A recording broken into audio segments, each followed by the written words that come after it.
Donc, bonjour à tous, merci de votre présence à cette nouvelle webconférence du réseau O. Aujourd'hui, la session est consacrée à la norme NFEN 14654-1 révisée en juillet dernier, donc la norme qui concerne l'entretien des canalisations. Pour vous présenter la révision, j'ai le plaisir d'accueillir Anna Baranski-Hardy, chef de projet normalisation AFNOR, et puis Florence Liévin, responsable environnement à la FNSA. Dans un premier temps, Anna Baranski va vous repréciser le cadre de la révision de cette norme, le rôle de l'AFNOR dans cette révision, et puis Florence poursuivra sur les apports de la norme dans la mise en œuvre d'un programme d'entretien. Avant d'entrer dans le vif du sujet, quelques rappels techniques. Vous avez la possibilité d'interagir tout au long de la webconférence via le module QR en bas à gauche de votre écran. Ce module, vous pouvez l'utiliser à la fois pour nous signaler des problèmes de son ou bien tout simplement vos questions par rapport au sujet d'aujourd'hui.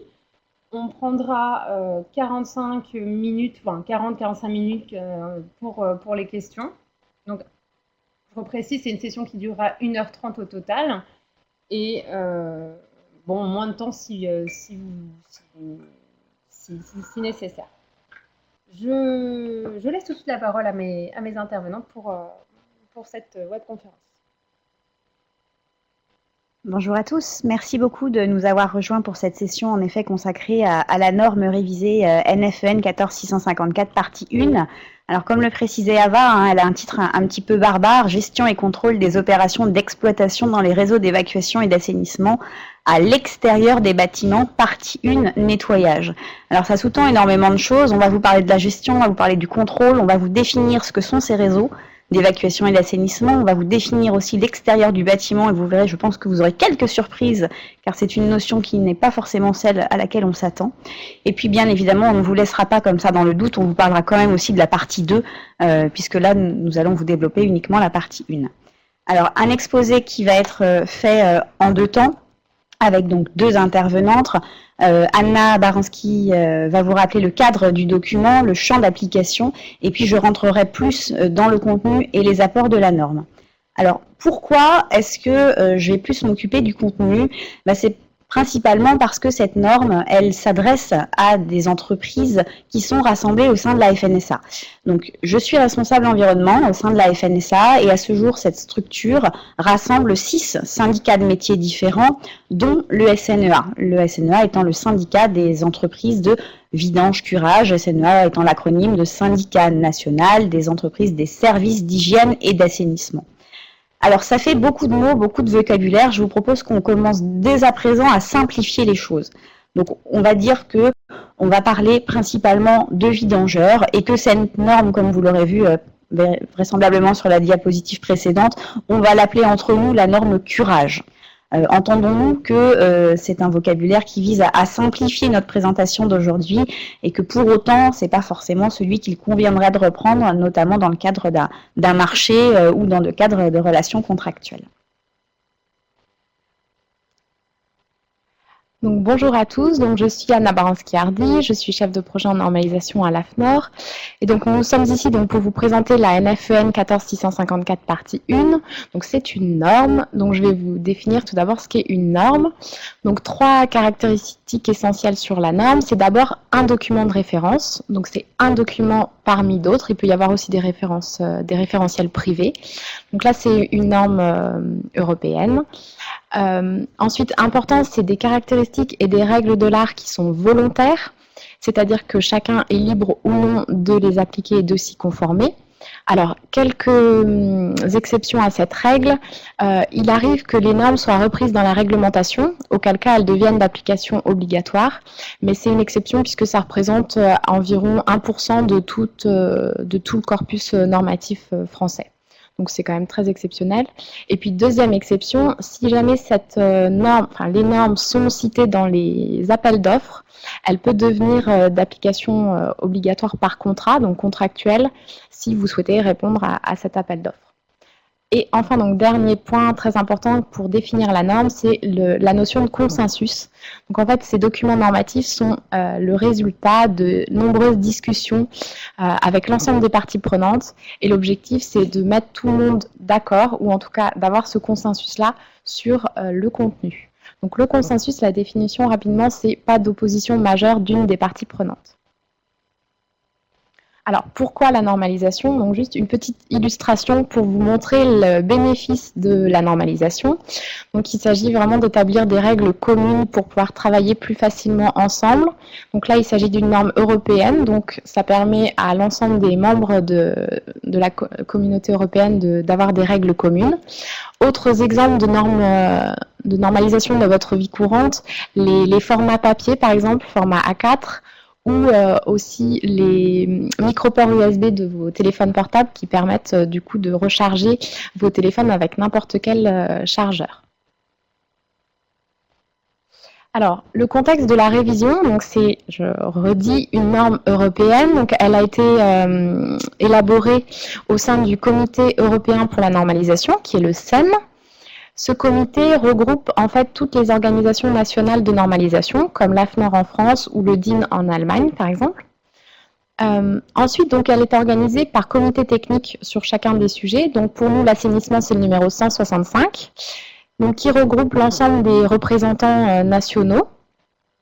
Donc, l'AFNOR nomme des experts dans ce comité technique européen.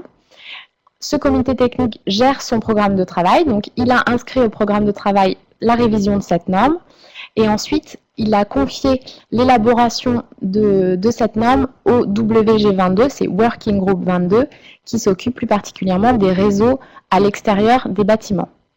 Et donc c'est vraiment ce groupe-là qui tient la plume, c'est là où on a vraiment les experts des réseaux à l'extérieur des bâtiments. Et nous, en France, à l'AFNOR, on est organisé en miroir de cette organisation. Donc on a la commission de normalisation P16E qui suit tous les travaux du TC 165 et on a le groupe miroir 22, donc GM22, qui suit les travaux du Working Group 22. Et donc là, en fait, on suit vraiment l'élaboration du projet, on fait des commentaires sur les projets et pour avoir une influence française sur le contenu de la norme. Alors, le contexte de la révision, toujours, donc pour vous donner un petit peu un ordre d'idée du temps que prend l'élaboration d'une norme. Donc, je vous l'ai dit, tout commence par l'inscription du sujet au programme de travail du Comité technique européen. Donc, en fait, il s'agit d'une décision qui est prise par l'ensemble des membres du CEN. Donc, les membres du CEN, c'est 33 membres, les 28 de la communauté européenne, plus Turquie, Macédoine, Islande, Norvège et Suisse. Ensuite, donc une fois que le sujet est inscrit, on prépare le projet dans le working group. Donc là, c'est vraiment, on tient la plume, on écrit la norme. Ensuite, il y a une étape d'enquête. Donc cette enquête est relayée dans tous les pays. Donc en France, on fait une enquête publique de 2 mois, ce qui permet à tout le monde de faire des commentaires sur le projet. Ensuite, il y a une période de dépouillement des commentaires et de modification du projet en fonction de la réponse qui est apportée à ces commentaires. Une étape de vote, où chaque pays dit s'il approuve ou non la norme. Si elle est approuvée, elle est ratifiée par le CEN. Et puis là, c'est là où c'est très important, c'est qu'on est obligé en tant que membre du CEN, donc les 33 pays que je vous ai cités, ont l'obligation de reprendre la norme dans leur collection nationale et de retirer tous les documents normatifs nationaux qu'on avait auparavant qui entrent en contradiction avec cette norme. Donc c'est pour vous expliquer l'importance de suivre ces travaux au niveau européen, puisqu'après, ils s'imposent à nous dans notre collection nationale. Et donc l'ensemble de ce processus dure environ 3 ans, avec une tolérance de 9 mois. Et donc ce timing peut paraître un peu long, mais c'est vraiment le temps qu'il faut pour trouver ce consensus à 33. Alors, contexte toujours, donc cette partie 1 a été publiée pour la première fois en 2005. On a entamé la révision en 2010 avec l'inscription du sujet au comité technique et la version en vigueur donc, a été publiée en juillet 2014. Donc vous voyez, environ 4 ans pour obtenir ce consensus au niveau européen sur cette version révisée. Et donc, comme le disait Florence, le fait qu'il y ait une partie 1 sur le nettoyage des réseaux insinue qu'il y a également une partie 2, et la partie 2 donc, traite de la réhabilitation. Elle a été publiée en 2013 et on n'abordera pas du tout le sujet sur cette présentation. Contexte toujours, donc le titre de la norme c'est gestion et contrôle des opérations d'exploitation dans les réseaux d'évacuation d'assainissement. Donc ça s'inscrit dans le contexte de la gestion patrimoniale des réseaux, c'est-à-dire que les réseaux constituent un patrimoine, et donc là l'objectif c'est d'entretenir ce patrimoine pour le maintenir en bon état le plus longtemps possible. Alors la norme traite de la gestion et du contrôle des opérations de nettoyage. Qu'est-ce qu'on entend par nettoyage? On entend donc le nettoyage, le curage et l'entretien. On exclut tout ce qui est maintenance. Alors, à qui s'adresse ce document normatif? Donc, comme je vous l'ai expliqué, au niveau du Comité technique européen, tous les travaux se font en anglais. Donc, du coup, nous, après, en France, on traduit la norme en français, ce qui peut poser certains problèmes de vocabulaire avec la traduction. Donc, dans la norme en version anglaise, on s'adresse à Employing Authority, ce qu'on a traduit en français par l'autorité responsable, qui est une traduction qui peut être un petit peu maladroite pour des francophones. Donc en fait, on s'adresse surtout aux maîtres d'ouvrage et aux exploitants. C'est une norme de méthodologie, donc c'est-à-dire que ce n'est pas du tout une norme qui aborde les aspects techniques de comment faire un bon curage suivant tel type de réseau. Ça décrit vraiment la méthodologie et c'est un outil d'accompagnement pour la gestion pérenne de l'entretien des réseaux. Le champ d'application. Donc la norme définit vraiment le champ d'application. Alors, il s'agit du nettoyage des réseaux à l'extérieur des bâtiments. Donc qu'est-ce qu'on entend par l'extérieur des bâtiments? On entend en fait l'extérieur de la parcelle. La parcelle est considérée comme étant à l'intérieur des bâtiments pour la normalisation européenne. Donc vous voyez ici matérialisé en jaune la frontière. Et donc, le champ d'application de la norme, voilà, c'est à partir de la limite de la parcelle. Alors, la norme s'applique donc à l'extérieur des bâtiments, à partir du point où les eaux usées quittent le bâtiment, jusqu'au point de rejet, que ce rejet soit dans une station d'épuration ou un milieu récepteur. Donc ici, voilà, on a matérialisé en jaune l'ensemble des réseaux qui sont couverts par cette norme. Je vais laisser la parole à Florence, puisque là, on va rentrer vraiment dans le contenu de la norme. Alors, je vais vous exposer dans un premier temps les buts du nettoyage, mais qui, en fait, reprennent un petit peu la philosophie générale de cette norme. C'est des concepts qui vous seront familiers, hein. On va penser dans un premier temps au nettoyage préventif, qui va permettre de garantir la performance, de prolonger la durée d'exploitation. Là, on a une photo, un visuel issu d'une inspection télévisuelle. On voit en effet qu'il y a des résidus, il y a des dépôts qui sont sédimentés, certains peut-être plus ou moins adhérents ou pas.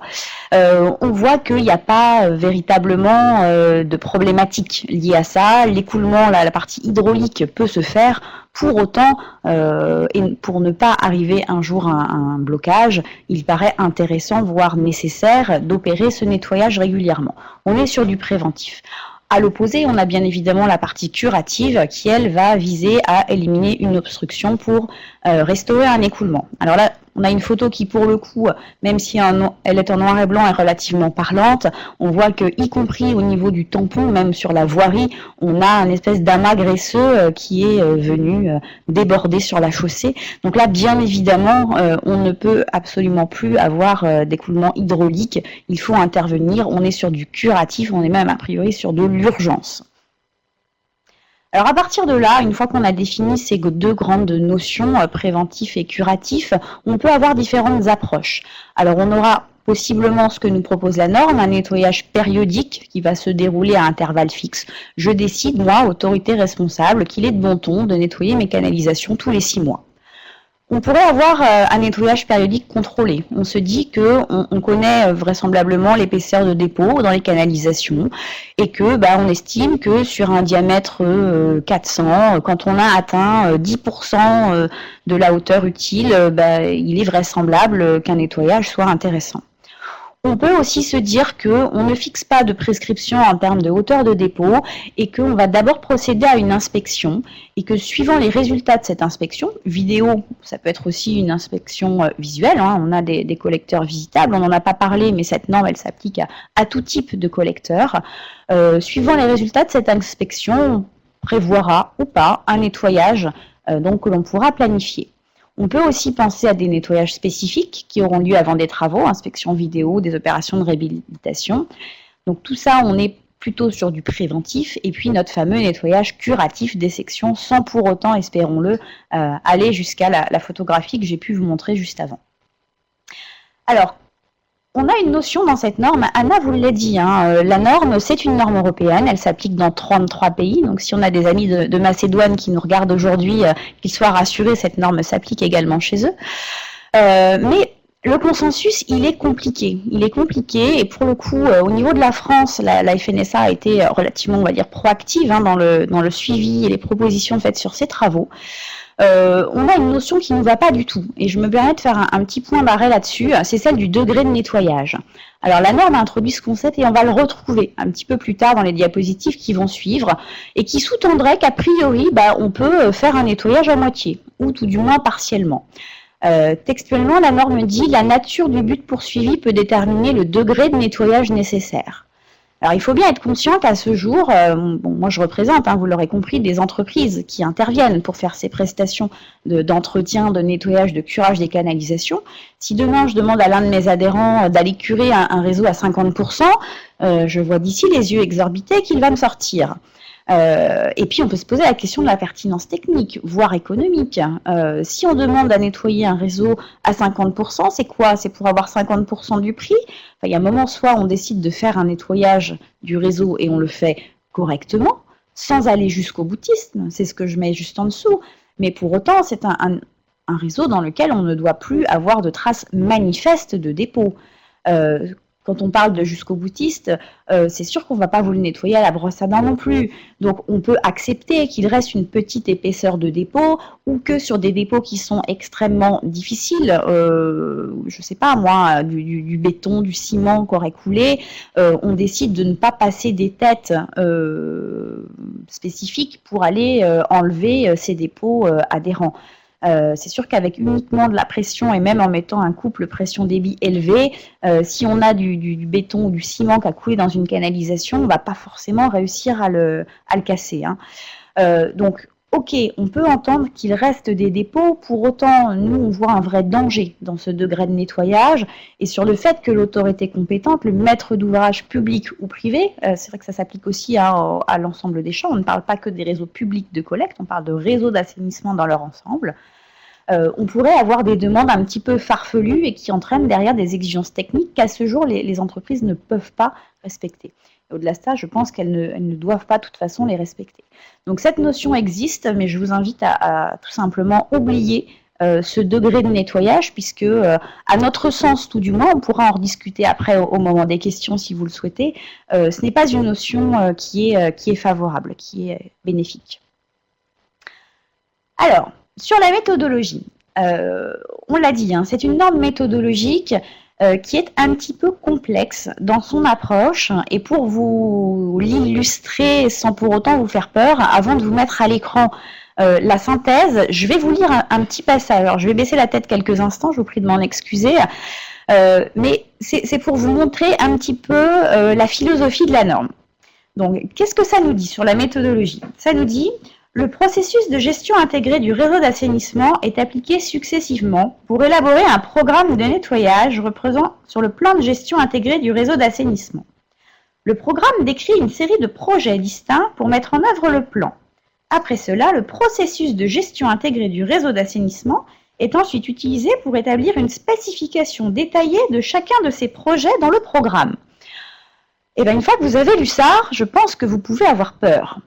En fait, c'est pas si compliqué que ça, mais c'est vrai que la norme, dans sa rédaction, elle peut paraître un petit peu complexe. Donc, si vous rentriez dans la norme, en fait, je vous invite quasiment à commencer par la fin. Et une fois que vous aurez saisi la fin, vous pouvez successivement remonter par le début. où vous comprendrez ce qu'est un programme de nettoyage, ce qu'est un plan de nettoyage, ce qu'est un projet, ce qu'est une spécification, et que tout ça, en fait, s'inscrit dans une gestion intégrée. Alors, si on remet les bouts dans le bon sens, qu'est-ce que ça nous donne? Une gestion intégrée du réseau, ça veut dire que certes, on va avoir la partie entretien, mais on n'a pas que ça. On a bien évidemment un plan d'exploitation. On pourrait même imaginer qu'en amont, on a un plan de construction du réseau. On a notre plan d'entretien qui est véritablement visé par la norme. Ce plan d'entretien qui va lui-même se décomposer en plan ou programme de nettoyage, et ensuite en projet comprenant des opérations de nettoyage, ces opérations étant préventives ou curatives. Alors, si on prend un exemple pour essayer de bien comprendre, nos projets, ça va être le fait qu'on va décider que dans le quartier A, on va faire un nettoyage préventif de la rue Y et de la rue Z, parce que j'ai une volonté de limiter ma hauteur de dépôt, et que dans mon quartier B, je vais cette fois nettoyer la rue M et la rue N, et que cette fois, c'est par rapport à un problème hydraulique, donc on est quasiment déjà sur du curatif. On sait qu'on est encore sur du préventif, mais on n'est pas loin du curatif. Voilà, ça ce sont les projets, les actions concrètes que l'on va réaliser dans des quartiers, dans des rues, sur des ouvrages. L'ensemble de ces deux projets vont constituer mon programme de nettoyage. C'est mon quartier A et mon quartier B. Tout cela va s'inscrire dans le temps. On va peut-être décider que le quartier A, on va le faire en 2015, le quartier B en 2016. C'est mon plan d'entretien. Et puis on sait qu'une fois qu'on aura fait le quartier A et le quartier B en 2015 et en 2016, il faudra peut-être, comme le quartier B nous pose des problèmes récurrents, aller vers une notion un petit peu plus large et envisager possiblement une réhabilitation qui est traitée dans la partie 2 de la norme. Et une fois qu'on a eu l'ensemble de ce cheminement intellectuel, en fait on est arrivé assez simplement, j'ai envie de dire, à une gestion intégrée de notre réseau.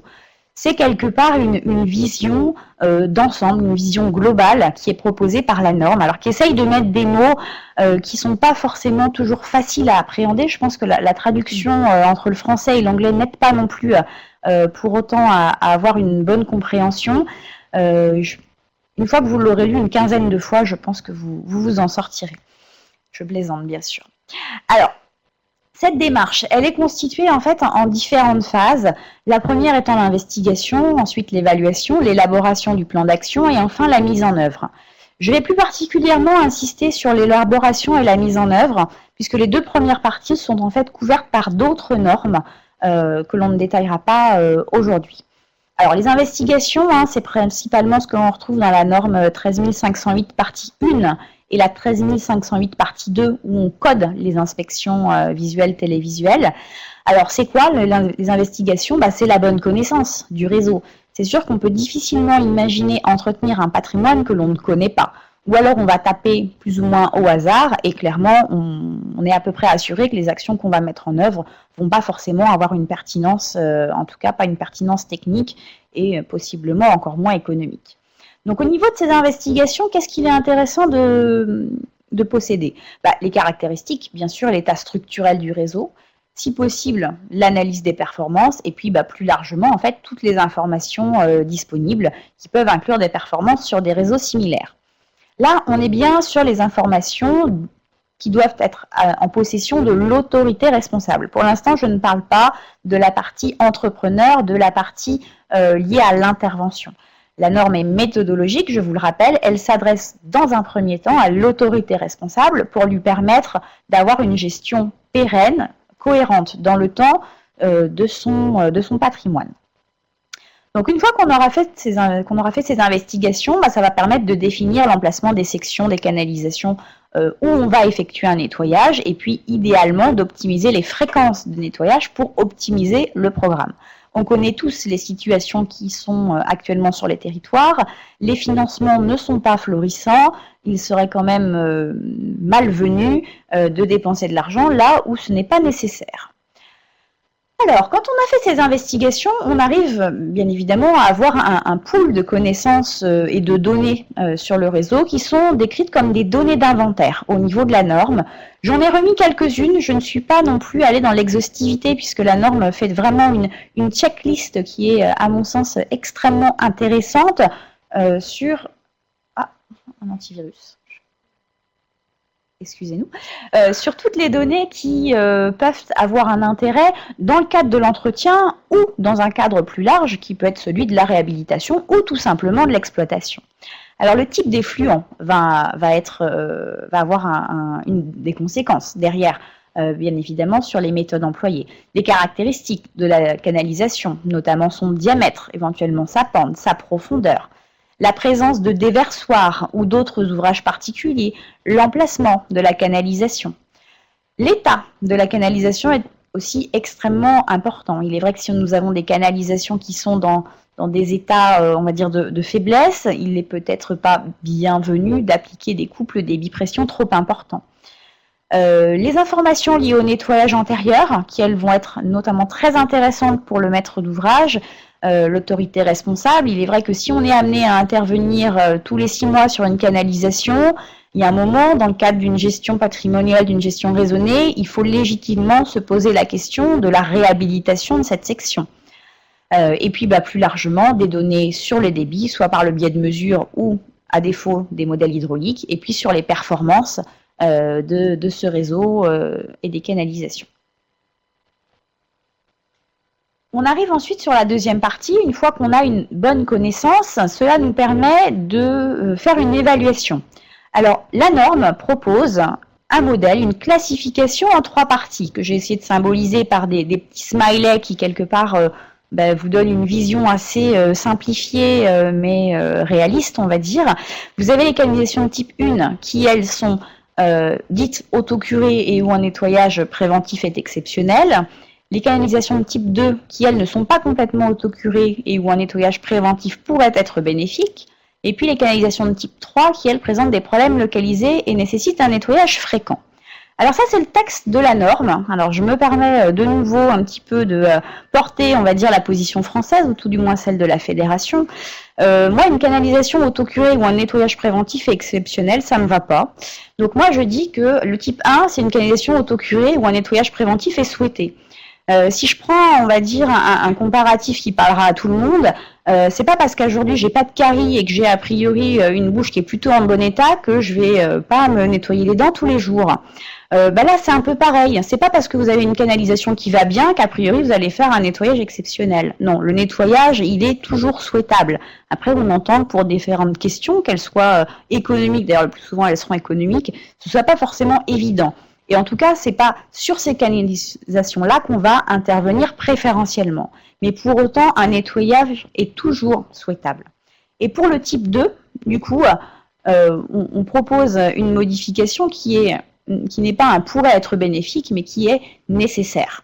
Voilà, elles ne sont pas complètement autocurées, donc ça veut dire qu'il y a du dépôt. Donc le nettoyage préventif est nécessaire, sinon on va passer sur un nettoyage curatif et qui clairement va entraîner des coûts qui vont être d'un ordre totalement différent.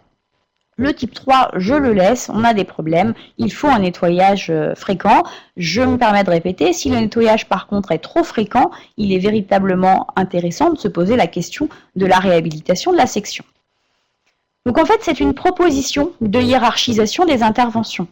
Anna vous le disait dans les diapositives d'introduction, la norme est un outil. La norme n'est pas un outil unique. Il y a d'autres possibilités de classifier les canalisations. Et d'ailleurs, dans la 13508 partie 1, vous trouverez un classement possiblement un petit peu différent. Et puis ensuite, au niveau de votre collectivité, vous pouvez tout à fait imaginer un classement autre.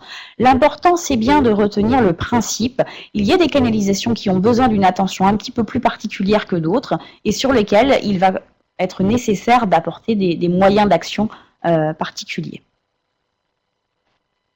Alors, on en arrive assez rapidement à la partie 3, qui est l'élaboration du plan d'action, et qui, en fait, est le cœur de cette norme.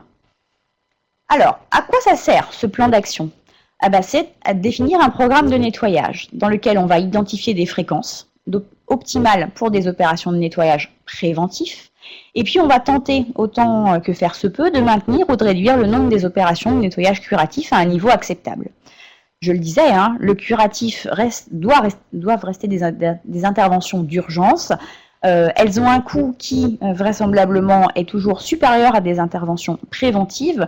Donc, il n'est pas de l'intérêt de l'autorité responsable d'aller vers du curatif. Et puis, il n'est pas de l'intérêt non plus de nos entreprises d'intervenir sur ces interventions dans la mesure où il n'est pas rare que ça soit en dehors des heures, on va dire, classiques de travail, des opérations d'astreinte qui peuvent aussi entraîner des conditions d'intervention qui ne sont pas les plus favorables.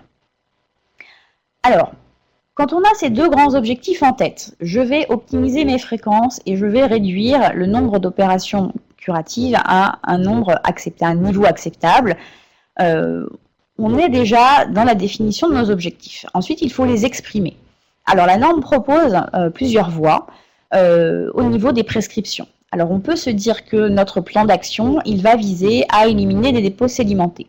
Il va viser à restaurer la capacité hydraulique. C'est ce que j'avais pris dans mes exemples, le quartier A pour le premier, le quartier B pour le deuxième. On peut imaginer qu'on veut limiter la formation de sédiments à un niveau donné. Alors ça, je vous l'ai dit tout à l'heure, on revient sur le degré de nettoyage, donc ce numéro 3, je vous invite à ne pas le retenir. On peut vouloir éliminer suffisamment de dépôts pour éviter les obstructions. On peut l'entendre. On peut vouloir éliminer suffisamment de sédiments pour qu'une inspection puisse être effectuée ou pour faciliter la rénovation ou la réparation. Et puis, on peut vouloir établir un plan, un programme de nettoyage pour encore bien différentes raisons, libre à chaque autorité responsable ensuite de faire son programme. Alors, de ces objectifs vont découler des spécifications. Et dans ces spécifications doivent être pris en compte un certain nombre de facteurs.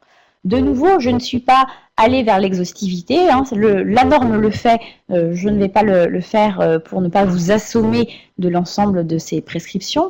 Pour autant, il y en a quand même certaines qui sont de bon sens et qui me semblaient intéressantes, notamment la nature des dépôts et les obstacles à éliminer, la taille de la canalisation, les hauteurs d'eau et les régimes d'écoulement de la canalisation, les éventuelles restrictions d'accès, autant au niveau de la circulation que des regards de visite, le fait qu'il faut disposer d'un véhicule particulier pour accéder à ces canalisations, l'état structurel, la sensibilité à l'endommagement, je vous disais tout à l'heure, on a parfois des canalisations où on se demande si elles ne tiennent pas grâce au dépôt, donc il faut quand même être vigilant, parce que le but de nettoyage, ce n'est pas non plus de payer la réhabilitation de la canalisation qui était certes en mauvais état, mais dont ce n'est pas le but premier. Et puis, le fait que le nettoyage puisse contribuer au fonctionnement précoce des déversoirs d'orage. C'est vrai qu'on va injecter des grandes quantités d'eau. On a maintenant des véhicules qui permettent de reprendre l'eau et de la réutiliser, des véhicules qu'on pourrait appeler recycleurs. Pour autant, ce n'est pas forcément le cas sur l'ensemble du territoire. Donc, on verra ensuite dans le choix de l'entrepreneur que le matériel a une place importante. Et suivant notamment ce risque de fonctionnement des déversoirs d'orage, peut avoir un vrai intérêt. Donc, je vous en ai mis quelques-uns, 5-6, il y en a beaucoup plus au sein de la norme. Ce sont des éléments véritablement à reprendre en vue de la rédaction d'un CCTP. C'est une checklist.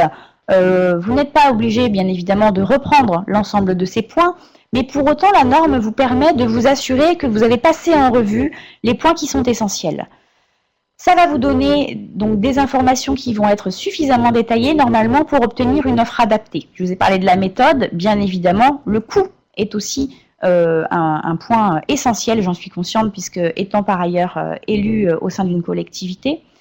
Un avenant, ça fait jamais plaisir, donc tant qu'à faire, si on peut dès le début obtenir une offre adaptée avec une prestation de qualité, je pense que tout le monde s'en portera aussi bien.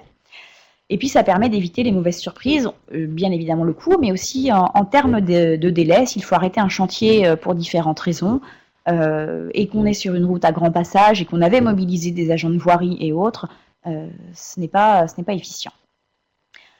Plus largement, l'ensemble de ces éléments, je vous le disais, sont intéressants pour la partie entretien, mais sur une logique plus globale de connaissance de votre patrimoine. Et sur une gestion sur le long terme, on reboucle avec cette notion de gestion patrimoniale des réseaux. Alors la dernière partie, c'est la partie 4, alors que moi j'ai appelé 4, mais qui s'appelle 8 dans la norme. Donc c'est le chapitre 8 dans la norme qui apporte de nombreuses nouveautés. C'est une norme qui date de 2005 et donc qui vient d'être révisée en 2014. On est sur une version numéro 2. Possiblement dans 5 ans, on se posera la question de la révision. On se pose la question tous les 5 ans de la révision des normes. On aura de nouveau, j'imagine, des avancées. Et là, ces avancées donc, sont véritablement au sein de ce chapitre. Les thèmes sont extrêmement variés et s'adressent tant à l'autorité responsable qu'à l'entrepreneur. sans vouloir être... enfin, je vais employer un mot qui n'est pas très sympathique, mais quelque part, c'est un chapitre un petit peu fourre-tout, mais qui dit fourre-tout dit que l'on a des apports d'intérêt qui sont diverses et variés. C'est pour ça que je vous disais, si vous vous intéressez véritablement à cette norme, commencez par la fin. Commencez par la fin où vous trouverez ces notions un peu fourre-tout variées, et puis ensuite revenez dans les pages précédentes et vous aurez une bonne vue d'ensemble. Donc vous avez des recommandations, on pourrait dire quelque part des règles de l'art, des choses qui se pratiquent sur le terrain. On reste sur de l'application volontaire, mais pour autant, on sait que si ce n'est pas une voie unique, c'est l'assurance que si on respecte les recommandations et les prescriptions qui sont dans la norme, eh ben on aura le résultat attendu. Ça ne vous empêche pas de faire autrement. Ça vous dit seulement que si vous faites comme ce qui est mentionné dans la norme, a priori, vous n'aurez pas de problème. Ce qui est déjà pas mal. Alors, si on prend quelques exemples de recommandations intéressantes, on a notamment toute la partie liée à la formation du personnel. Alors là, ça s'adresse, on va dire, à l'entrepreneur. Hein. Ce sont des rappels de bon sens sur la nécessité de former son personnel, de lui mettre à disposition des EPI adaptés, hein, des équipements de protection individuelle, voire collective adaptés, qui sont reprises dans la norme chapeau hein, sur les canalisations, le réseau, le N752. On rappelle aussi qu'il convient d'éviter tout déversement de débris et de particules grossières en aval du réseau. On précise qu'il convient de commencer par les canalisations situées à proximité de la tête du réseau et de progresser vers l'aval. Je vous dis, hein, on est sur des choses de pratico-pratique, sur quelque chose qui peut paraître évident pour des entreprises d'assainissement qui exercent au quotidien ce métier, mais qui pour autant ne font pas de mal à être retranscrites sur le papier. On rappelle aussi qu'il convient d'éviter, de prendre toutes les mesures pour éviter la contamination de l'eau potable qui serait à proximité. Et puis un point qui est intéressant, notamment en France, parce que pour l'instant on peine encore un peu à arriver sur cette voie, c'est le fait qu'il est recommandé, là c'est une recommandation, hein, d'envisager d'utiliser des sources d'eau non potable. C'est vrai que ça nous fait toujours hurler de se dire qu'on va prendre de l'eau potable pour aller nettoyer un réseau d'assainissement. Pour autant, on connaît les contraintes qui existent en France. On peut légitimement se poser la question aussi du risque sanitaire hein, pour les opérateurs. Après, on ne vous dit pas d'aller prendre de l'eau qui était dans une mare ou un étang. Mais il y a possiblement de la récupération d'eau de pluie qui peut utilement être envisagée pour derrière faire l'entretien de ces réseaux d'assainissement. Un point qui est très cher au niveau de la fédération, alors très cher, on ne va pas parler du prix, mais qui est très cher, enfin on va parler du prix aussi, mais parce que on est sur la notion qui est bien connue d'offre de la mieux-disance et non la moins-disance. Là, c'est un beau consensus. Quelque part, c'est une vraie nouveauté. Hein. C'est un chapitre, ne le cherchez pas dans la norme en 2005, il n'existait pas. C'est celui sur le choix de l'entrepreneur. Ce sont nos amis anglais hein, qui nous ont proposé cette rédaction. Et quelque part, on a tous été d'accord, hein, y compris les Macédoniens qui nous regardent, sur le fait que oui, une sélection d'un entrepreneur, ça se fait suivant différents critères. Et ces critères... Il y a bien évidemment le prix, mais c'est vraisemblablement quand même pas la partie la plus significative. Et donc le fait que sur le premier tiret, on ait les qualifications de l'entrepreneur, et notamment les compétences, l'expérience technique, la disponibilité de l'équipement, les procédures en matière de santé et de sécurité, le système de management environnemental et de la qualité, la stabilité financière, est quelque chose qui peut prêter à faire sourire, mais sur lequel on est aussi confronté, tout simplement le permis de travail dans le pays. On est possiblement sur des prestations de concurrence déloyale, hein, quand on n'a pas les mêmes charges qui s'appliquent et on connaît les charges qui s'appliquent en France. Il convient d'être vigilant par rapport à ça. Donc ce point A sur les qualifications de l'entrepreneur, et dans un second temps arrive le prix. Alors, c'est pas fini, comme ils disent chez SFR dans la pub, il y en a encore. Ensuite, on a les capacités de gestion des déchets. Et puis, en dernier point, l'impact de la méthode de travail proposée. Alors, de nouveau, dans l'impact de la méthode de travail, on retrouve les ressources, le personnel, l'équipement, le matériel, la gestion des risques pour la santé, pour l'environnement, la stratégie, y compris en termes de sous-traitance, et puis la gêne au public.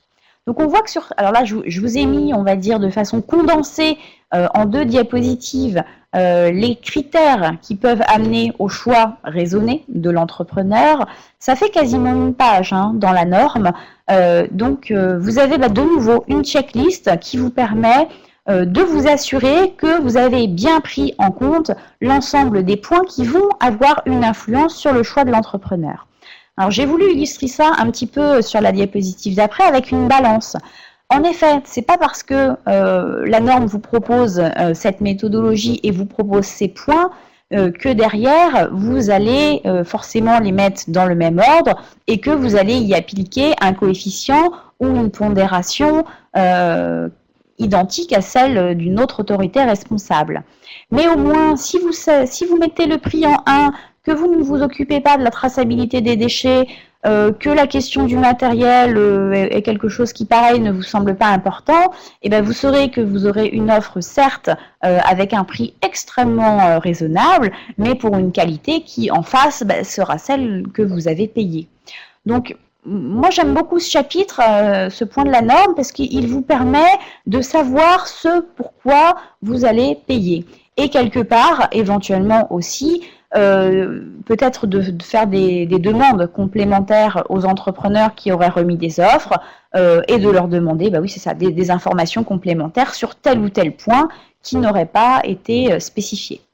Bon, pour autant, si vous vous appuyez sur la norme pour rédiger votre CCTP ou votre marché, a priori, vous aurez en fait listé l'ensemble de ces points et donc au moment de l'ouverture des offres, vous devriez assez naturellement retrouver l'ensemble de ces chapitres détaillés par les entrepreneurs. On en arrive bientôt à la fin de la présentation, on va dire un petit peu théorique de la norme. Il reste quand même quelques points d'intérêt, notamment le suivi des travaux. Alors moi j'ai fait le choix de regrouper le suivi des travaux dans une seule et même diapositive. Dans le texte de la norme, en fait, il y a deux parties, un suivi des travaux pour l'autorité responsable et un suivi des travaux pour l'entrepreneur. On est quand même sur une philosophie commune qui est celle de s'assurer que le travail est correctement effectué. Donc, à mon sens, il est tout à fait possible de regrouper ce suivi des travaux en un seul et même paragraphe. L'important étant de s'assurer que les procédures sont en adéquation avec la commande qui a été faite, que les compétences sur le terrain sont bien présentes et puis qu'on va avoir une conformité des travaux par rapport à la spécification.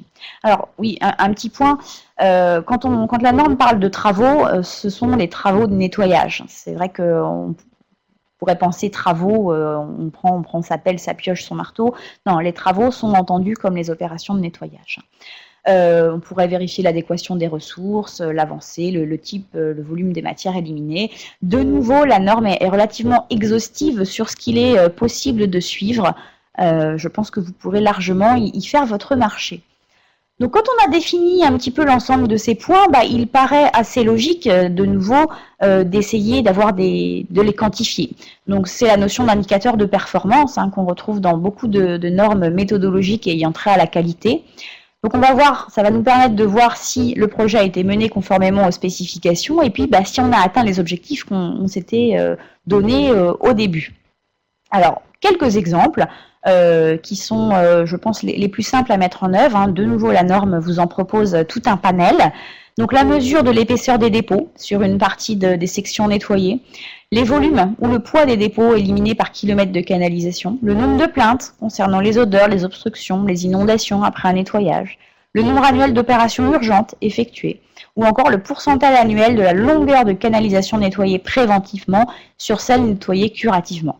Après, vous pouvez bien évidemment imaginer les indicateurs que vous voulez. L'idée, je pense, étant de suivre les travaux qui ont été effectués pour s'assurer en effet de leur pertinence, bien sûr à l'instant donné, mais sur le long terme. Et on revient de nouveau à cette notion de gestion patrimoniale. Si je suis obligée d'intervenir sur telle canalisation de façon régulière, c'est qu'a priori j'ai un problème sur cette canalisation. Ne serait-il pas donc plus pertinent d'envisager une réhabilitation plutôt que de continuer à l'entretenir? Un autre point dans ce chapitre 8, entre guillemets, dit fourre-tout, mais qui nous apporte nombre d'éléments d'intérêt, c'est celui de la traçabilité. Je n'ai pas fait de diapositive spécifique sur la partie déchets. Il y a tout un paragraphe qui est dédié aux déchets et qui rappelle, on est sur une norme européenne, donc on suit aussi la directive européenne sur le mode de hiérarchisation de traitement des déchets. Donc sur le déchet, on est sur de la prévention, puis sur du recyclage, puis sur de la réutilisation, puis.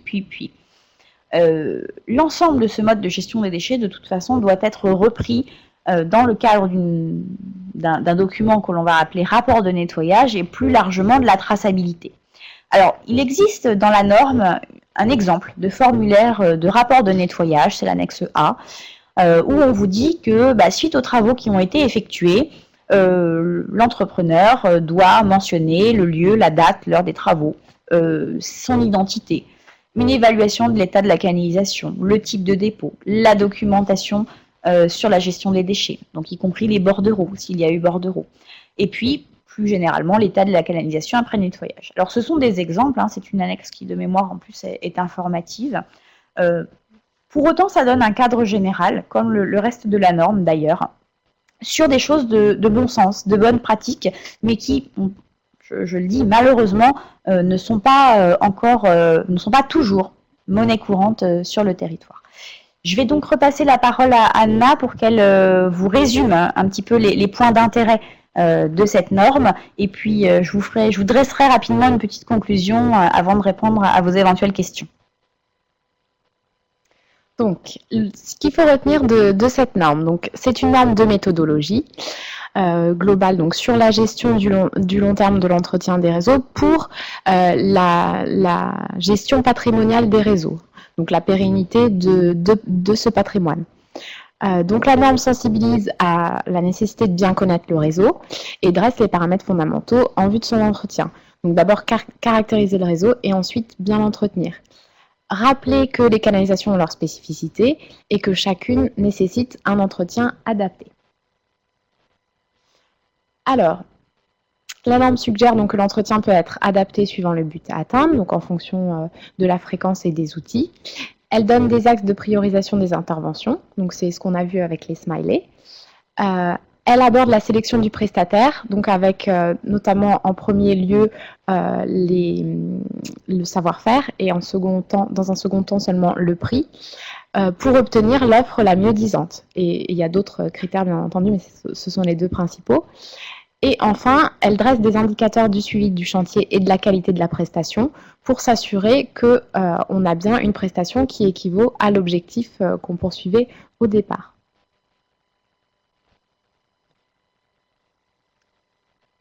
Donc, vous aurez compris, cette norme, elle est très intéressante. Pour autant, elle nécessite quand même une certaine appréhension. Il y a tout un vocabulaire qui n'est pas forcément toujours facile à appréhender. Et donc, au niveau de la fédération, parce qu'on croit dans cette norme, on a aussi fait un travail d'explication, et cette webconférence aujourd'hui est une partie de l'explication qu'on souhaitait apporter aux maîtres d'ouvrage publics et privés, et on a développé aussi d'autres outils. Donc le premier que vous voyez à l'écran sur votre gauche, c'est en fait un petit mémo qui tient en une page, c'est un flyer on va dire, et qui vous redresse les points clés de la norme, pourquoi cette norme et ce qu'il faut en connaître et en retenir. Et puis on a fait un travail un petit peu plus développé, qui est la partie sur la droite, qui est un article. Alors là, j'ai pris l'extrait, il est publié actuellement dans Réseau VRD. Pour autant, la FNSA étant à l'origine et même ayant écrit l'intégralité de cet article, il se trouve aussi sur notre site, donc en téléchargement dans l'onglet SNEA. Nous avons l'exclusivité et l'entière propriété intellectuelle. Donc vous retrouverez ces deux éléments, vous retrouverez aussi le PowerPoint de présentation ainsi que sur le réseau haut, et puis au fur et à mesure des remontées d'autorités responsables, nous compléterons cet onglet par différents outils ou différentes explications si besoin était. Peut-être un petit glossaire ou une petite terminologie pourrait être intéressante une fois que les personnes intéressées auront acheté ce document. Et c'est ce dernier point quand même que l'on devait aborder qui est celui du coût. Les normes sont des documents qui sont payants. Hein. Quand on voit qu'il faut 3 ans juste pour réviser une norme, on entend que derrière, il y a un travail colossal pour trouver la recherche du consensus. Bien évidemment, ce travail ne se fait pas ni sans peine, ni sans moyens humains, donc la norme a un coût. En même temps, 72,33 €, ça me semble pas très cher payé pour aller vers un entretien pérenne et un entretien de qualité des réseaux, des canalisations d'assainissement. Quand on sait que de toute façon, on n'aura pas le budget, le financement nécessaire pour réhabiliter, et ce serait pas pertinent de toute façon l'ensemble du réseau, je pense que des actions préventives et notamment l'entretien sont véritablement les bienvenus. Donc pour 72 €, peut-être, espérons-le qu'en fait vous ferez une belle économie d'investissement sur votre patrimoine. Et puis donc en dernier lieu, on vous a mis nos coordonnées avec Anna. Hein, nous sommes à votre entière disposition quand vous aurez acheté ce texte de référence sur le sujet. De toute façon, c'est à peu près le seul qui existe à ce jour. Peut-être qu'un jour on ira vers une version franco-française. Peut-être qu'un jour on ira sur une norme où on rentrera dans la technique en se disant que pour telle canalisation, on a besoin de ce couple débit-pression, que dans telle situation, c'est comme ça qu'il faut intervenir. Bon, en attendant, on a déjà ce premier document qui est une référence, qui n'est pas la seule, mais qui est une référence sur le sujet. Donc, on vous invite vivement à l'appréhender et si vous aviez des difficultés, à nous contacter. Merci. Pardon. Merci à toutes les deux pour cette présentation exhaustive des éléments méthodologiques qui sont proposés par la norme. On va tout de suite passer, si je retrouve ma voix, aux échanges avec les participants. Donc c'est à vous. Vous pouvez réagir à ce qui a été dit et interroger nos intervenantes via le module qui se trouve maintenant en bas de votre écran. J'ai tout de suite une question à vous poser de la part de Guillaume Clément.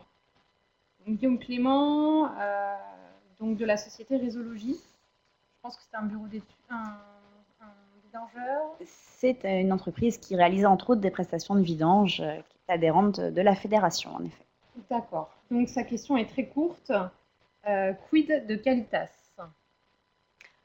Alors, peut-être que vous pouvez nous expliquer un peu plus largement la question. Oui. Alors, je sais pas, on a accès encore au PowerPoint. Oui. Alors, Qualitas, pour vous resituer, c'est la qualification professionnelle des entreprises d'assainissement adhérentes à la FNSA. Qualitas, ça fait 13-14 ans maintenant que ça a été mis en place. C'est une qualification qui est délivrée aux entreprises par la fédération, par le biais d'une commission où on a Bureau Veritas qui siège et qui s'assure de la qualité des interventions et de la sécurité. On retrouve un Qualitas, qualité de l'assainissement aussi bien dans les deux côtés, au sein des entreprises. Pour autant, on a eu cette question au niveau de la norme. Il n'est pas possible de mentionner des qualifications professionnelles, ou tout du moins de les citer dans le cadre de la norme. On a essayé, et dans le cadre d'une autre norme qui est celle de l'entretien des installations d'assainissement non collectif, la NFP 15910, qui est en cours de révision et pour laquelle on se fera un plaisir de revenir en webconférence, mais pas avant l'an prochain puisqu'elle n'est pas encore publiée, on ne peut pas. On ne peut pas mentionner une qualification professionnelle au sein d'un document de référence, un document normatif de référence. Je vais laisser Anna compléter, et puis après je reviendrai pour autant sur le poids de cette qualification et sur l'intérêt d'y faire référence, mais dans les marchés. En fait, la règle, c'est qu'on ne peut pas citer un système de certification parce que la norme d'application volontaire, là il s'agit d'une norme d'application volontaire, et du coup la façon de s'y conformer est complètement libre. Et donc on ne peut pas imposer dans la norme de dire pour être conforme à la norme, vous devez avoir telle ou telle qualification. Donc ça, c'est une règle au niveau du SEN. On nous interdit de citer des systèmes de certification. Et du coup, cette règle s'applique également dans la normalisation française. C'est pour ça qu'on n'a pas pu le faire non plus dans la future norme NF sur l'entretien de l'ANC. Oui. Pour autant, c'est vrai j'ai vu dans la liste des personnes inscrites, on a de nombreux maîtres d'ouvrage qui sont présents. La norme donne des éléments d'intérêt. Je suis pas persuadée que vous connaissiez ce texte qui pourtant est en vigueur depuis 2005 et vous n'avez pas attendu ce texte pour lancer vos marchés. Donc je vous invite vivement, certes, à vous appuyer sur cette norme pour dresser les spécifications, puisqu'il y a une vraie valeur ajoutée, pour faire la sélection ensuite de l'entrepreneur. Par contre, bien évidemment, je vous incite à mentionner dans votre marché, à référer, à demander des entreprises qui ont cette qualification professionnelle Qualitas ou équivalente, puisque vous ne pouvez pas, bien évidemment, être restrictif dans la qualification. Voilà, c'est l'assurance derrière de faire appel à une entreprise qui est rentrée dans une démarche de qualité, de sécurité, tant pour son personnel que derrière pour la qualité de la prestation fournie. Avec un audit sur site qui se fait tous les 3 ans, la qualification étant valable 3 ans. Donc, quelque part, c'est, on va dire, une assurance complémentaire. Donc, je ne peux que inviter les maîtres d'ouvrage à référer à cette qualification professionnelle et plus largement sur le site de la fédération, à vous informer sur cette qualification si vous ne la connaissiez pas. Vous retrouvez le référentiel, vous retrouvez les exigences et donc vous verrez que c'est quelque chose qui est relativement contraignant et qui en fait ne peut derrière qu'être délivré à des entreprises de qualité. Merci. À présent, une question de Michael Thomas, technicien à la mairie de Vannes. Il vous pose une question très précise sur le cas des réseaux amiantés. Les entreprises de curage sont-elles concernées par la réglementation amiante? Doit-on leur demander des équipements adaptés ainsi qu'un plan de retrait? Il n'y a pas de souci. C'est un sujet d'actualité, hein, la question de l'amiante.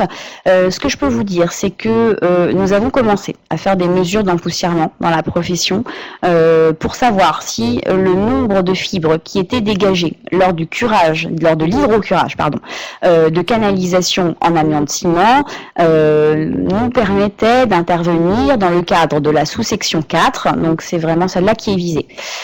Sous-section 4, je détaille un petit peu pour les personnes qui ne seraient pas familières de la réglementation amiante. Ce sont des interventions qui sont réalisées à proximité ou sur des matériaux qui peuvent dégager des fibres d'amiante. Nous ne sommes pas sur du désamiantage qui est visé par la sous-section 3, mais bien sur un possible dégagement d'amiante lié à une intervention.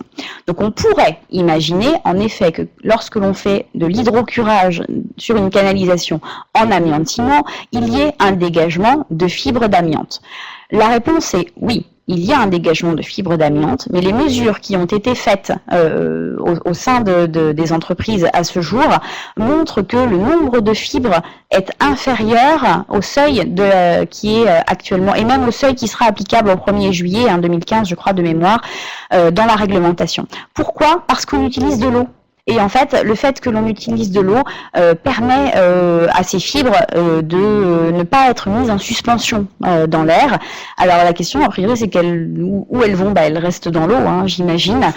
Donc on pourrait se poser la question de l'arrivée de l'amiante à la station, par contre. Donc doit-on leur demander des équipements adaptés ainsi qu'un plan de retrait? À ce jour, sur les mesures que l'on a fait faire, la réponse est non. Nous sommes bien en deçà des seuils qui sont d'ores et déjà applicables et ceux qui seront appliqués par la suite. La question se posera par contre dans l'hygiène immobilière. Quand on va faire de la désinfection de vide ordure, quand on va intervenir sur du débouchage, sur du curage de canalisation à l'intérieur des bâtiments, là on verra, mais je ne suis pas sûre de pouvoir vous apporter une réponse aussi claire là-dessus. Si on est bien sur de l'hydrocurage, donc avec de l'eau, hein, de canalisation à l'extérieur, donc à l'extérieur des canalisations, on va dire publiques, hein, sur voirie, non, il n'y a pas à demander de plan de retrait ni d'équipement adapté. Merci. Je crois qu'on a un petit souci avec la caméra. De temps en temps. Voilà, je suis vraiment navrée pour ces problèmes de connexion. J'espère qu'on va pouvoir On fait sans caméra sinon. conserver l'image. J'ai à présent une question de Nicolas Deveau, responsable assainissement à la communauté d'agglomération de Saint-Quentin dans l'Aisne. Est-ce que le champ de la norme comporte les réseaux d'évacuation situés en amont des boîtes de branchement et situés donc à l'extérieur du foncier privé? J'ai l'habitude de considérer que la boîte de branchement marque la limite entre domaine public et domaine privé. Oui, c'est tout à fait ça. Hein. C'est la boîte de branchement. Si on remet l'une des premières diapositives, on commence en fait. Cette norme couvre ce qu'on pourrait appeler la partie publique, même si on est sur un réseau possiblement privé. Mais voilà, on est véritablement à partir du branchement et tout ce qui est après le branchement. Merci. J'espère que peut-être que Monsieur Deveau, vous vouliez une précision. En amont. Donc, en amont des boîtes de branchement, si je remets, hop là, si on a le réseau rouge, enfin là c'est une habitation, donc non, enfin toute la partie rouge en tout cas n'est pas visée par la norme.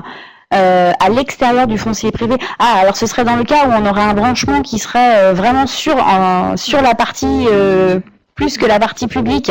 A priori non. Enfin c'est pas la logique. Mais Anna va peut-être pouvoir vous l'expliquer. Sinon, on est bien sur un champ d'intervention, en tout cas de nos entreprises, par rapport à une autorité responsable qui est un maître d'ouvrage, on va dire public. Donc on se limite au branchement, voilà, et les branchements, les canalisations et les ouvrages annexes. Après, même si on a une partie publique de l'autre côté du branchement, c'est une vraie bonne question en fait. Mais c'est Joker. C'est pas précisé en fait. C'est vrai que c'est que la boîte. Alors vous me dites, j'ai l'habitude de considérer que la boîte de branchement marque la limite entre le domaine public et privé. Oui, c'est ce que nous dit la norme. Ça marque la limite. Après, on peut imaginer qu'en effet la boîte de branchement soit complètement en domaine public et qu'on ait une partie de canalisation issue du privé en domaine public. On est sur des cas un peu atypiques.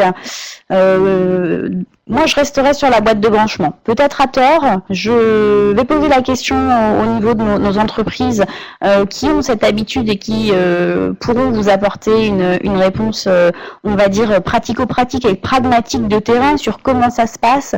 Ou peut-être que Guillaume Clément, qui posait une question, a aussi un point de vue sur la question. En tout cas, je m'engage à revenir vers vous pour apporter une réponse plus précise là-dessus. Comme ça, de prime abord, je resterai sur cette notion de boîte. Merci. Alors, à présent, une question de Marilyn Propin, qui est technicienne métrologie qualité à la communauté d'agglomération de Blois. Bonjour, un logiciel existe-t-il pour la gestion des réseaux? Je pense qu'il n'y en a pas qu'un seul. Est-ce que vous pouvez faire est-ce que la norme fait des recommandations là-dessus? Je ne pense pas. Non. Voilà. Oui, je pense qu'il existe en effet de nombreuses solutions logicielles, mais qui, à mon avis, pour la plupart, vont être des SIG avec derrière des bases associées. Je n'ai pas de nom à vous communiquer à ce jour parce que c'est pas véritablement notre cœur d'expertise, mais j'appelle du coup les autres personnes présentes en webconférence peut-être à témoigner des éventuels logiciels qu'elles utilisent.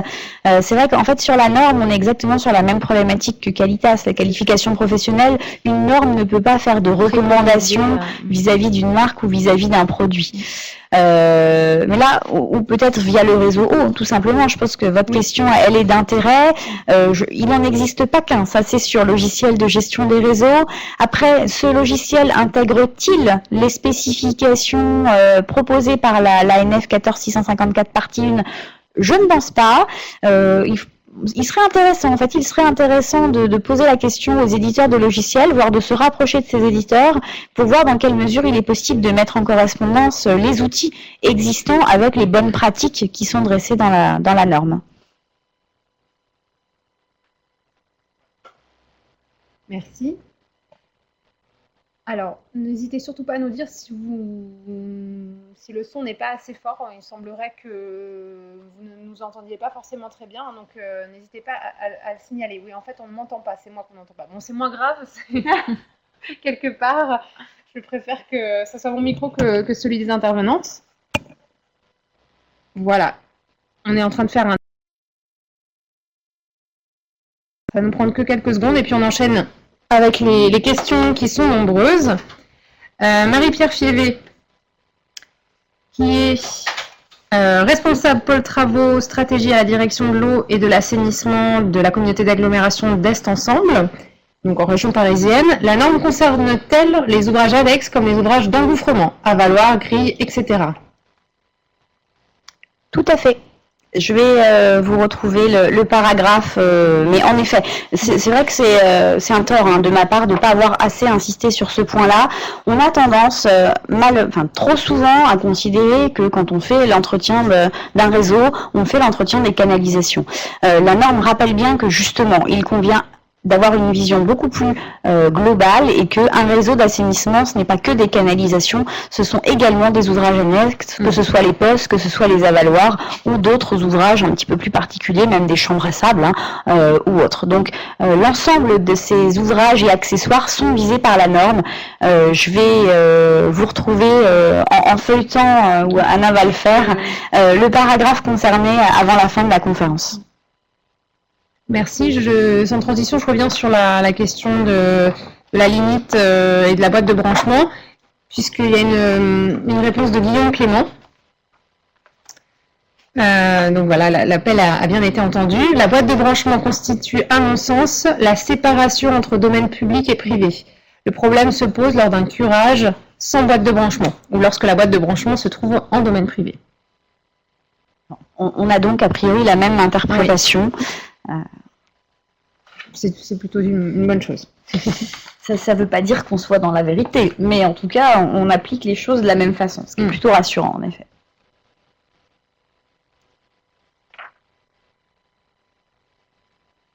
Alors, en attendant que vous retrouviez le... J'ai retrouvé. Très bien. Alors, ça y est. C'est le paragraphe 6.4, évaluation, qui nous dit que d'autres éléments du réseau d'assainissement, comme par exemple les branchements en canalisation, avaloirs, siphons de dessablage, siphons inversés ou stations de pompage, peuvent également nécessiter un nettoyage. Alors, c'est une formulation qui n'est pas... peuvent nécessiter. Pour autant, comme on est dans le paragraphe sur l'évaluation, ça dit bien que quand l'autorité responsable a fait son analyse et a jugé qu'il était pertinent de le faire, ça rentre dans le plan global d'entretien. Merci. Une nouvelle question de Monsieur Deveau, de la communauté d'agglomération de Saint-Quentin dans l'Aisne. La formation CATEC rentre-t-elle dans la norme EN 752 de 2008? Alors, je pense qu'on déborde un petit peu du... Alors, je vais vous apporter malheureusement une réponse à côté. C'est vrai que je n'ai pas révisé ma norme EN 752, donc c'est pas très sympa pour moi, ou c'est un demi-piège que vous me posez là. Pour autant, le CATEC, c'est la qualification qui va être... Enfin, c'est une recommandation de la CRAM, la CNAM-TS, sur le fait d'intervenir dans des espaces confinés. C'est certificat d'aptitude aux interventions dans les espaces confinés. Ça fait partie des formations. Donc je pense que de façon générale, dans l'article 13 de l'EN 752 qui parle des formations nécessaires au personnel qui intervient sur les réseaux d'assainissement, ce CATEC est visé. Mais de nouveau, il ne peut pas être précisé en tant que tel, d'autant plus que le CATEC, sauf erreur de ma part, est une initiative franco-française et que l'EN 752, EN veut bien dire norme européenne. Donc, vous ne retrouverez pas le vocable CATEC en tant que tel dans le EN 752. Vous retrouverez vraisemblablement la nécessité d'une formation pour les interventions en espace confiné, et la réponse française qu'on peut y amener est en effet ce certificat CATEC. Merci. Je voulais juste ajouter que cette norme EN 752, donc exigence générale sur les réseaux d'assainissement, est également en révision et que du coup, comme je vous l'ai présenté tout à l'heure, il y aura une enquête. Donc si vous êtes intéressé pour répondre, pour apporter des commentaires sur le projet, vous pouvez bien entendu vous inscrire, alors soit sur le site de l'AFNOR ou soit m'envoyer un email pour me dire voilà, je suis intéressé par toutes les enquêtes publiques sur le domaine de l'assainissement, et comme ça vous recevrez les emails à chaque ouverture d'enquête publique pour commenter sur les projets de normes et par exemple demander l'introduction. Alors encore une fois, ce ne sera pas la formation CATEC qui sera nommée dans la norme, mais en tout cas l'idée pour que ce soit repris dans cette norme européenne. Merci pour cette précision. Pour le moment, j'ai une nouvelle question en ligne. Cette fois-ci, elle est de Stéphane Deveau, donc à ne pas confondre avec Nicolas Deveau. Stéphane Deveau qui est technicien synthèse au Conseil général du Loiret. Les chasses d'eau en tête de réseau sont-elles toujours acceptées par la réglementation ? Alors, est-ce qu'on vous voyez bien de quoi on parle ? Alors, pas du tout. Alors là, je pense je ne sais pas, mais il y a sûrement une confusion entre la réglementation et la normalisation. Donc moi, je représente l'AFNOR. L'AFNOR, je vous l'ai précisé en début de présentation, c'est vraiment tout ce qui est les normes d'application volontaire. Et c'est vrai que je n'ai pas rappelé qu'il y avait cet abus de langage entre la normalisation et la réglementation.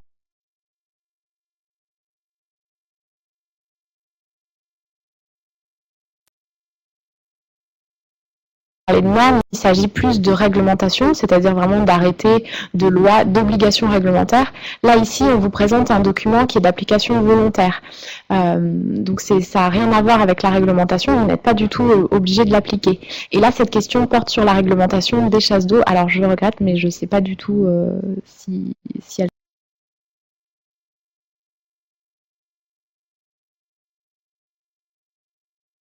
Non plus, en fait, je vois pas. Je vois pas, Monsieur Deveau, ce que représente la chasse d'eau en tête de réseau. Alors, un moyen de nettoyage automatique.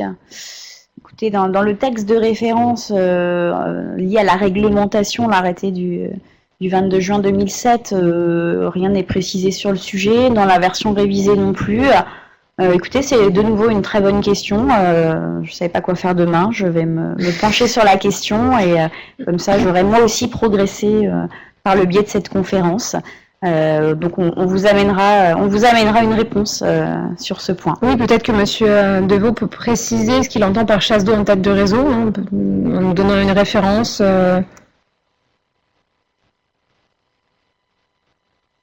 Bon. On va attendre sa réaction. Bon, on a définitivement perdu la caméra, je suis navrée.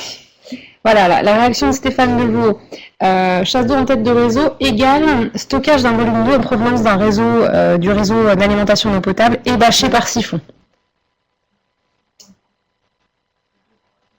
Est-ce que c'est quelque chose que vous connaissez ? C'est quelque chose qui, a priori, se pratique. Après, est-ce que c'est encadré par la réglementation ? Très sincèrement, je ne peux pas vous répondre. On peut se poser la question de la pertinence technique sur les volumes d'eau que cela engendre. Je préfère pas trop m'avancer puisque vous l'avez bien vu, c'est un sujet que je ne maîtrise pas. Donc je vais faire quelques recherches et y compris interroger les entreprises qui sauront me répondre puisque ce sont elles qui sont au quotidien sur le terrain. Pour vous amener un point de vue à la fois technique et puis un point de vue du coup, comme vous le demandez, réglementaire sur le fait que ce soit accepté. D'accord, c'est noté. Merci. Il y a une réaction de Michael Thomas, donc de la mairie de Vannes, par rapport à la question des logiciels de gestion des réseaux. Pour répondre à Mme Propin, notre service utilise le logiciel phare. Peut-être que vous pourriez être mis tous les deux en relation pour que Mme Propin vous pose toutes ces questions par rapport à cette recherche de logiciel. Je m'assurerai que vous puissiez échanger.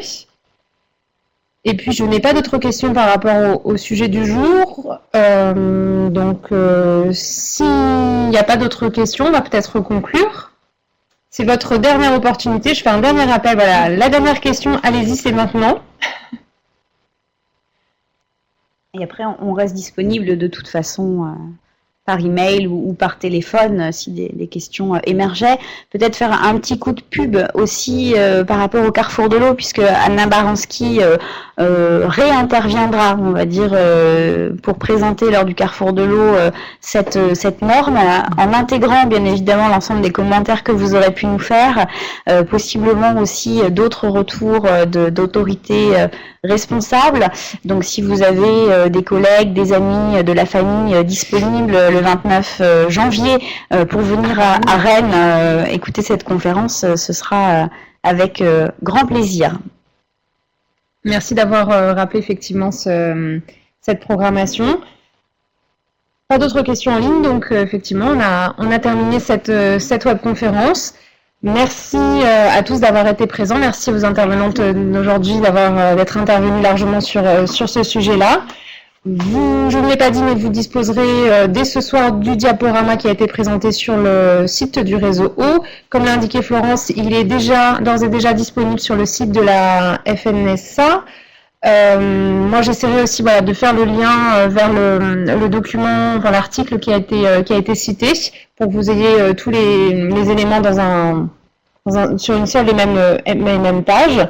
La session a également été enregistrée et sera disponible certainement dans le courant de la semaine prochaine. Donc, si vous avez loupé un petit passage de la présentation, il vous sera possible de réécouter les propos des intervenants d'aujourd'hui. Et puis voilà, je reçois des remerciements de la part des participants, donc je vous transmets. Avant de nous quitter, prenez une petite minute pour répondre au questionnaire de satisfaction qui va apparaître à l'écran. Et puis, je vous souhaite une très bonne continuation dans tous vos projets. J'espère que la conférence aura répondu à vos interrogations. À très bientôt.